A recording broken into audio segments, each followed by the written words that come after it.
пробваме в момента да откриеме дива свиня в затворено пространство. Ето сега ще ви покажем как става най-новият дрон с термокамера. Облитаме целия район.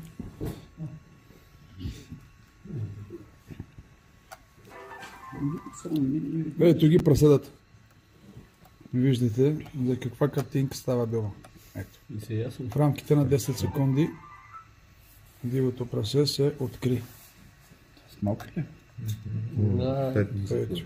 Глиган с малки. 6. Ето. Това кой модел е този дрон? Средния?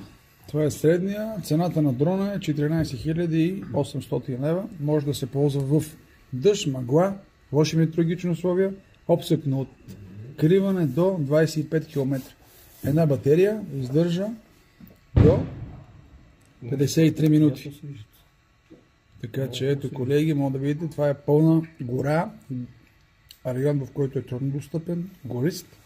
Приближаваме. Ето, картинката е изключително чиста. И 640 на 512. 15 микрокелвина. 44 метра. Колко? Височината е 44. 44 метра.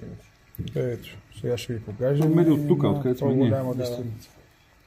Така, двигаме го на височина. Ето го в момента. 50, 60, 70, 80, 100. Виждате, дори на тази дистанция за каква разделителна способност става дума. Буквално това са 30 декара. 30 декара в рамките на 5 секунди локализирахме дивата свиня. Имате лесен гимбал за управление по хоризонтала, отсреща стълба, който виждате на дистанция 1480 метра. Ето е картината. Стълб 1480. Автомобили, хора, камиони могат да се откриват на дистанция 10 км. Благодаря.